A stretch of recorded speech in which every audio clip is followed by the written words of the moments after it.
இல்ல இதுதான் நான் சொன்னேன்ல, அந்த தன் மீது விழும் அஸ்திரத்தை திருப்பி எதிரி மேல அடிக்கணும்ன்றது இதுதான். அது அந்த இருக்கிறதுலே நெருக்கடியான இடத்தை தேர்ந்தெடுத்து கொடுக்கறதுக்கு ஒரு முக்கியமான காரணம் என்னன்னா, ஏதாவது ஒரு அசம்பாவிதம் நிகழ வேண்டும் என்று அரசு விரும்புகிறது.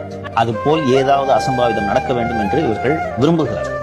உங்களுக்கு அசம்பாவிதம் இல்லாமல் நன்றாக நடக்க வேண்டும் என்று நினைத்தால் ஒரு நிர்வாகம் என்ன செய்யும் என்றால், இருக்கிறதுல கொஞ்சம் ஓப்பன் ஸ்பேஸ் அதிகமா இருக்கக்கூடிய இடம், ஓகேவா, குரூஷியல் ஜங்ஷன் இல்லாம, டிராபிக் இல்லாம, ஒரு அவுட்டர்ல ஒரு இடத்த பார்த்துட்டு, சார் இந்த இடத்துல நீங்க நின்று பேசுங்க, இந்த கிரௌடு பூரா கிட்ட நிற்கும், ஏறுறதுக்கு பக்கத்துல மரமே இல்ல, கரண்ட் கம்பமும் இல்ல, அது போன்ற இடங்களை தேர்ந்தெடுத்து கொடுக்கலாம். இவங்க தான் 10-15 இடம் கொடுக்குறாங்களே, இங்க வேணுக்குன்னு இதை பண்றாங்களோ அப்படின்ட்டு தோணுது. நீங்க கொடுத்த இடத்தினாலதே நம்ம மேல பழி சுமத்தனா, நீங்க கொடுத்த இடத்தினால இப்படி ஆயிடுச்சு அப்படின்னு சொல்லிட்டு திசை திருப்பிட்டாருன்னா இவர் முதலமைச்சர் எடுபடாது.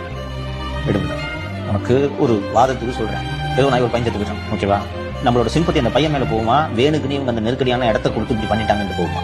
பையன் விஜய் மேல பாயிறது வாட்டமான ஒரு விஷயமா போயிடும், உதறிடுவாங்க. இவங்க எல்லாம் சுத்தத்தை பத்தி பேசுறவங்க. நேற்று இந்த டிஎம்கே ஈகோ சிஸ்டம் பாத்தீங்கன்னா, விஜய் சென்ற பிறகு அங்க பாருங்கள் இவ்வளவு குப்பைகள் கிடக்கின்றன, இப்படி செய்கிறார்களே அப்படிலாம் பேசுறாங்க. அது மாதிரி ஒரு சான்ஸ் தான் வெயிட் பண்ணிட்டு